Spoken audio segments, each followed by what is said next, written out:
Você está ouvindo um podcast cheio de saúde. Este podcast é feito por jovens estudantes da área da saúde que busca abordar temas relevantes para a área de forma descontraída, mas de acordo com a ciência. Olá, bom dia, boa tarde, boa noite, ouvintes. Eu sou o Douglas, estudante de nutrição. Estou aqui com os meus comparsas. Olá, eu sou Erivaldo, aluno do curso de Educação Física. Oi, meu nome é Gabriel, curso Fisioterapia. E nós formamos o podcast Cheio de Saúde. Vamos lá, né? Vamos lá. E aí, galera, como é que vocês estão? Hoje nós vamos falar sobre saúde coletiva. Temos uma convidada mega especial, cara, de um lugar que eu sou simplesmente apaixonado. A minha família toda é daí. Toda. Seja muito bem-vinda, Gabriele Lacerda. É um prazer enorme ter você conosco. Pode chegar e pode se apresentar. Olá a todos, boa tarde. Meu nome é Gabriele Mangueira Lacerda. Eu sou de Cajazeiras, Paraíba, que foi o local ao qual o Erivaldo estava aí se referindo. Eu sou enfermeira de formação, também sou técnica de enfermagem, sou especialista em enfermagem clínica e também sou mestre em saúde coletiva pela Universidade Federal da Paraíba. Mediante esse momento, agradeço pelo convite dos rapazes para participar e espero contribuir um pouquinho, né, com algumas informações, com essa troca, essa conversa plural, né, que iremos fazer aqui hoje. Massa. Isso que é o currículo, meus amigos. Isso que é o currículo. Enfim. É. Você tá trabalhando aonde agora, sim? Não sei se pode falar, não sei se é em hospital que você trabalha, não sei. Na verdade, eu acabei de concluir o meu curso, o mestrado, na verdade, e não estou atuando na área no momento, né? Estou estudando, pensando indo para o doutorado, né? Massa. Arquitetando todo o projeto, mas eu ainda estou nessa construção, né? Que legal. Parabéns, então. Formando agora. Terminou a formação, parabéns. Graduada. Bem, vamos lá, vamos conversar um pouquinho. A gente tem como diferenciar saúde de saúde coletiva?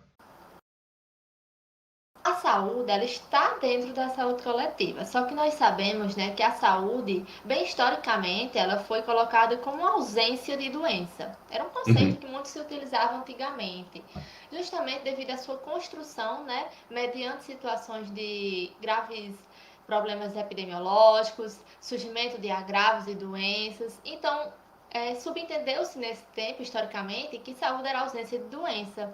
Mas nós observamos transformações e hoje o conceito, né, que é utilizado e é referenciado pela Organização Mundial da Saúde é que saúde ela não é a ausência de doença. A saúde é o bem-estar físico, mental e social e não só apenas a ausência de doença. E a nossa saúde coletiva, ela trabalha justamente essa questão dos determinantes sociais em saúde. Quais seriam esses determinantes? Ou seja, é o bom condicionamento para que eu tenha saúde, ou seja, que eu tenha acesso à alimentação, um trabalho adequado, a moradia, a saneamento básico, ao meio ambiente, educação. Tudo isso são atividades determinantes para que eu tenha uma saúde, digamos assim, de qualidade, que na verdade, né, isso implica ter uma qualidade de vida. Então, a saúde, ela está dentro da saúde coletiva, só que hoje nós temos um conceito ampliado sobre essa saúde. Massa. E você disse para mim, né, antes da gente começar aqui, que tem até um curso, que é um curso novo, né, o curso de saúde coletiva. E é onde que o profissional de saúde coletiva que se forma, ele pode trabalhar. Certo, justamente. A saúde coletiva hoje ela é ofertada como um curso de graduação. São inúmeros os campos de atuação da saúde coletiva, mas o campo prático justamente é o nosso Sistema Único de Saúde. O formando, né, o concluinte da saúde coletiva, o mestre em saúde coletiva, como no meu caso, eu posso atuar como sanitarista, bem como também posso desenvolver atividades de formulação e implementação de políticas públicas, porque a saúde coletiva ela está dentro dessa formulação das nossas políticas públicas, com foco nas determinações sociais, né, da nossa população. Também pode atuar na coordenação de unidades de saúde, pode atuar como fiscais sanitaristas, podem também atuar como coordenadores de políticas, analistas, ou também como na coordenação da vigilância epidemiológica. Então, são inúmeros os espaços onde os sanitaristas podem atuar, e sanitaristas são os formandos de saúde coletiva. Ah, tá. Massa, massa. Muito top. Então as políticas públicas elas afetam, né, a saúde coletiva, ou a saúde coletiva afetam as políticas públicas, né, as suas decisões e as suas tomadas de decisões, tanto do governo em relação à saúde pública e às políticas públicas da saúde, né? Isso, justamente, Arivaldo. As nossas políticas públicas, elas integram o nosso campo social de ação do Estado. Ela orienta a melhoria das condições da saúde da população. Então, as políticas públicas, elas devem ser construídas e idealizadas de acordo com as necessidades da nossa população. Então, por isso que a saúde coletiva ela é tão importante, porque a saúde coletiva ela vai para além. Ela não fica com foco na doença, ela vai para além, ela vai englobar o processo saúde e doença. Ela deve inserir-se na comunidade, ela deve identificar na comunidade quais são os problemas de saúde emergentes, quais são as condições de saúde daquela população, quais são os recursos em saúde que aquela população disponibiliza. Ela tem acesso à saúde, então as políticas públicas elas devem estar de acordo com os determinantes sociais de saúde, que é o que implica justamente o que busca a nossa saúde coletiva. Então, a ação do Estado é justamente isso. É por isso que as políticas públicas elas estão integradas pelo nosso Estado e são orientadas pela nossa saúde coletiva. Pelo que você me falou, pelo que eu entendi, elas são algo mais longitudinal, né? Algo que permanece para atendimento imediato para as pessoas, necessidades imediatas, mas também ela se perdura por todo o caminho da vida da pessoa mesmo em sociedade, né? Desde a criança até a idade adulta e até o envelhecimento, correto? E com certeza, as políticas públicas elas são justamente isso, ela engloba toda a população. E está justamente de acordo com os grupos populacionais, com os grupos sociais que emergem na nossa população. Não é só questão de idade, algo do tipo, não, são os grupos populacionais, as situações emergentes. É por isso que é tão importante que a população ela tenha conhecimento sobre as nossas políticas públicas. Muito massa, muito massa. E aí uma curiosidade minha, porque eu realmente não sei. A educação física ela tem alguma pauta dentro da saúde coletiva? Tem alguma coisa dentro? Sim, saúde coletiva, ela engloba diversas disciplinas, diversas áreas de conhecimento. É por isso que muito se fala, né, sobre a saúde coletiva ser multidisciplinar, interdisciplinar, transdisciplinar. Eu não poderia definir ela como uma única coisa, porque a saúde coletiva ela é um campo em aberto, mas a saúde coletiva ela chama para si todos os profissionais da saúde, porque a saúde coletiva ela busca atender o sujeito, o indivíduo, a comunidade de forma integral. Eu não posso resumir aquele paciente a uma única área da saúde. Não, eu preciso do enfermeiro, do médico, do educador físico, do psicólogo, do fisioterapeuta. Então, todas essas áreas elas precisam estar em atuação conjunta para atender o meu paciente, para ofertar um cuidado em saúde integral, que realmente contemple todas as suas dimensões como ser humano. Aproveitando esse gancho, Gabriel, eu sempre imaginei a saúde cognitiva como uma saúde de abordagem multidisciplinar mesmo, né? Que foi até, assim, desde antes a gente ter o podcast, eu sempre conversei com o Erivaldo, né?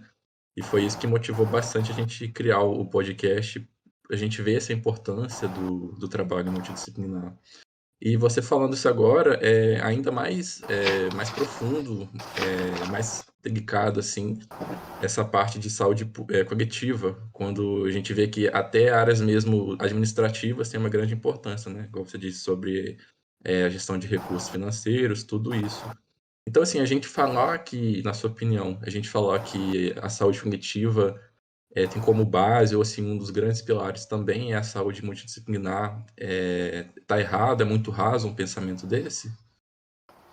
Certo. Se a gente for buscar em alguns estudos na parte científica, a gente vai encontrar também algumas disparidades de alguns pensadores, de alguns estudiosos. Alguns podem resumir só a multi, ou a interdisciplinar, ou a transdisciplinar.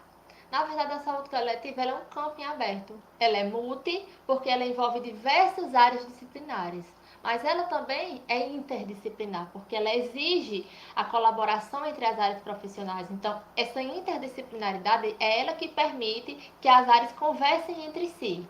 Então, é necessário que os profissionais, as áreas da saúde, elas conversem entre si. A gente tem que romper com essa individualidade que a gente encontra, né, digamos assim, nas nossas próprias formações. E ela também é Demais. transdisciplinar. Essa transdisciplinaridade é um grau maior de colaboração e de cooperação. Nela não há fronteiras entre as disciplinas. Então, é isso que a saúde coletiva é. Ficou mais claro agora. E também, assim, na sua opinião, o conceito de saúde cognitiva devia ser o único conceito, assim, ou mais utilizado quando a gente fala de saúde? Você acha que tinha que ter mais divulgação para as pessoas, para a população, para sempre que a gente falar de saúde, elas já imaginarem na saúde assim, cognitiva mesmo, sendo algo mais complexo? Ou você acha que ainda é mais interessante deixar separado esses conceitos e para o pessoal da área que é importante saber as diferenças? O que você acha disso? É importante sabermos as diferenças, sim. Em construto mais histórico, né, surge a saúde pública. Uhum. Essa saúde pública ela foi criada, né, inicialmente de acordo com as necessidades daquela época, que foi justamente na questão do acontecimento do período da Revolução Industrial, onde o foco era justamente ofertar saúde para não perder produtividade da população. Né? Então, se a população que trabalhava adoecia, as indústrias ficavam sem a sua mão de obra.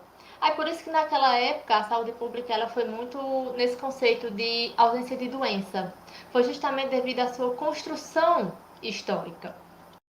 A saúde pública ela preocupa-se mesmo com a saúde da população de acordo com a sua epidemiologia, com o surgimento de doenças, com a sua produtividade.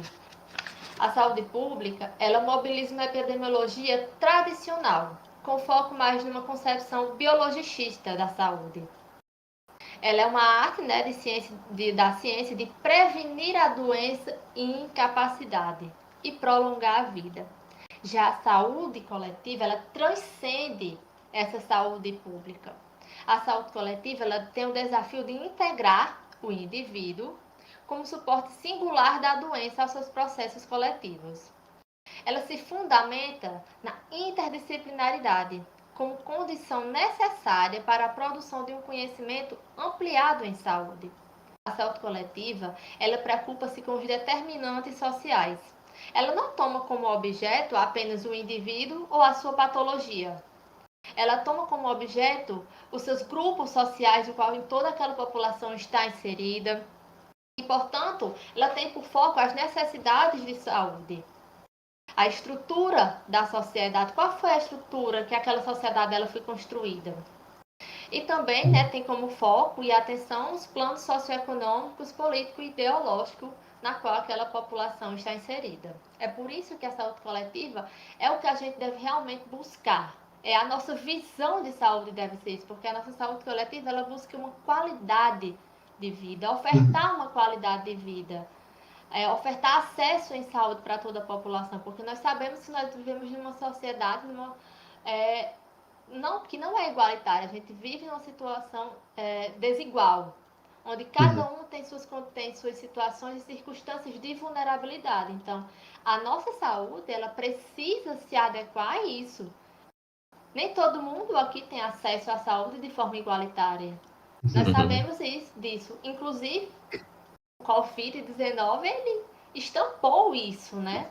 Ele foi gritante a desigualdade que aconteceu com o acontecimento da pandemia do Covid-19. E isso nos traz a alerta da importância da saúde coletiva. Porque a gente viu que as desigualdades sociais sempre existiram. A pandemia ela só trouxe à tona aí para que a população realmente agora tenha essa visão mais crítica. É muito interessante, Gabi, porque a partir do momento que você vai falando, eu vou entendendo que a saúde coletiva, ela tira essa robotização da saúde, de que vem o paciente, eu trato o problema X, pronto, trato o problema X, volta para casa, próximo paciente. Ela vai muito mais a fundo e tira toda essa mecanização da saúde e de um tratamento muito mais amplo, né? É um Sim. tratamento meio que da comunidade mesmo, muito top. Isso, justamente, porque a nossa própria formação inicialmente foi sempre com esse foco. A gente, infelizmente, ainda vivencia uma individualização dentro da nossa própria formação, onde as áreas, mesmo que sejam todos da área da saúde, não há o diálogo, não há cooperação e não há colaboração. É por isso que há tanta dificuldade em se atender o paciente da forma em conjunta. Quando é na prática, né, se exige essa atuação conjunta de todos os grupos profissionais. Mas nós estamos formados assim? Se pararmos para refletirmos, né, a gente identifica que não. É cada formação, cada Todo mundo ser grupo, quadrado, né? cada grupo profissional sendo formado de sua forma individualizada, sem com quase nada de diálogo. Apenas alguns espaços que a gente encontra na formação que abre espaço para isso, extensão, algumas coisas desse tipo, mas infelizmente, né, Uhum. Eu precisamos vejo, romper isso. eu vejo isso lá no estágio, às vezes a gente recebe paciente com indicação médica para fisioterapia e já vem aquela, assim, o médico já passa pra gente o que que ele quer que a gente faz com o paciente, sabe? E às vezes também existe cenários de a gente tentar entrar em contato com o médico, com o cirurgião e não ser bem atendido. Infelizmente, assim, alguns, igual você disse, tendem a ser bem individualistas, assim, né? Não compartilharem a saúde do paciente com a respectiva área da saúde, né? Isso Pode é falar. uma barreira, né, para que a saúde coletiva aconteça, porque a saúde coletiva ela exige essa integração entre os profissionais. Os profissionais precisam estar abertos a colaborar um com o outro, a se Uhum, exatamente. complementar. Igual as premissas do SUS, né? Ele sempre vem trabalhando muito essa coletividade e até mesmo a formação de você montar algum grupo de atendimento a alguma população, algum vilarejo, alguma comunidade. Não é só feito por um médico, né? Às vezes você tem tanto profissionais da saúde coletiva quanto enfermeiros. Se eu não me engano, tem até dentistas, né? Uhum. Não é? Não é isso? Se eu não me Tem as engano. equipes básicas, as equipes avançadas, não lembro se a denominação é essa mesmo, É. mas vai inserindo profissionais de mais áreas ainda. Isso, justamente, inclusive, achei muito legal a formação do podcast, que foi formada por áreas de grupos trabalhistas diferentes. Nós temos aqui o quê? Educador físico, né? Fisioterapeuta, medicina. Muito legal vocês irem Uhum. junto, em grupo, atuarem e trabalharem nesse modelo. Uhum. É. É. E não sei se é uma visão preconceituosa minha ou da minha cidade que eu vejo mais, mas eu vejo esse interesse de trabalhar a saúde como a saúde multidisciplinar, integrar todos os profissionais, como interesse de profissionais mais jovens. Pode ter relação, igual você disse, com a formação, isso está sendo mais pautado agora, até porque os profissionais mais antigos, eles conviveram com essa denominação de saúde na saúde antiga, né? Não é esse conceito novo. Mas você vê isso na sua prática como algo. Você também vê desse jeito, que geralmente as pessoas que se preocupam mais a saúde de um modo coletivo, multidisciplinar, são mais novos. Os profissionais mais velhos têm um pouco mais de dificuldade de trabalhar assim em equipe. O que que você vê nisso? Sim, com certeza, nós temos essa influência. Os profissionais, né, que estão há mais tempo nos serviços, eles tiveram uma formação mais enraizada nessa Uhum. questão dessa saúde como ausência de doença, questão mais, vou ter como foco a questão da patologia, apenas aquele paciente está se resumindo a isso. E hoje não, a gente identifica, né, que as formações elas estão tendo mais esse olhar ampliado, que é justamente a clínica ampliada, né, sendo desenvolvida. Tem uma visão mais crítica do nosso aluno. Mas, infelizmente, nós ainda também identificamos barreiras dentro da formação, barreiras dentro do próprio serviço, que é como você falou, Então, se faz necessário, né, que os próprios estudantes eles tenham essa visão crítica ou busquem ter essa visão crítica sobre si mesmo e sobre suas atuações. A formação, ela deve oferecer inicialmente, né, esses conhecimentos, mas eu também espero que os próprios alunos também sempre tenham esse interesse e essa abertura, porque se faz necessário que o próprio estudante, ou o próprio profissional que está dentro do serviço atualmente, ele tenha essa abertura para o novo. A gente precisa identificar nas nossas próprias ações que as coisas estão mudando, que o que realmente afeta a nossa saúde são todos os determinantes sociais, que o paciente ele não é só aquela patologia ou aquela doença. A gente tem que identificar todas as dimensões que resumem o nosso paciente e buscar realmente inserir, buscar utilizar-se da escuta ativa naquele atendimento, deixar o paciente falar sobre a sua realidade, porque nós vivemos realidades distintas. E o profissional ele precisa adequar, seja o seu tratamento, ou seja, o seu próprio cuidado, sua assistência em saúde, de acordo com os recursos que aquele paciente ou sujeito disponibiliza. Eu vejo isso também na minha área também, tipo, a pessoa fala, eu não faço dieta porque é caro e não sei o quê, mas tipo, se a pessoa, se o profissional de nutrição tiver a delicadeza e o senso de parar e escutar realmente o seu paciente, tá, deixa eu ver como é que é a realidade. Dá para você montar, tipo, uma comida, uma refeição de forma mais saudável com baixo custo, entendeu? Tipo, aí é muito aquele profissional de dieta de gaveta. Tipo, até isso aqui, pronto, você vai queijo de ricota, salmão, não sei o que, porra, pelo amor de Deus. É Que tinha sempre de bolo, bom né? pensar, é sempre bom pensar em prol do paciente e da realidade dele. E aí, tipo, pô, isso aí leva a gente a ser um profissional cada vez melhor. Justamente, essa autocoletiva é isso, é buscarmos ter essa visão, é identificar o paciente como na sua forma como um todo, e não só resumida a uma doença. Agora a gente vai falar um pouquinho de atualidade, cara. Vamos começar um pouco sobre a atualidade da saúde coletiva. Fiquei pensando aqui agora pelo que você me falou. Eu fico pensando o que a gente está acertando até agora, principalmente em fazer campanhas de vacinação, e o que a gente já errou no passado. Não sei se você tem esse contexto nas campanhas de saúde coletiva, né? Porque a campanha de vacinação é uma delas, né? Então, a campanha de vacinação, pelo que a gente passou, a gente conversou bastante, a gente viu muito a realidade na Covid-19 de ações de saúde coletiva para aumentar ou não, aumentar ou diminuir, a gente também viu ações para diminuir a vacinação de pessoas e como que a saúde coletiva ela influencia nisso, né?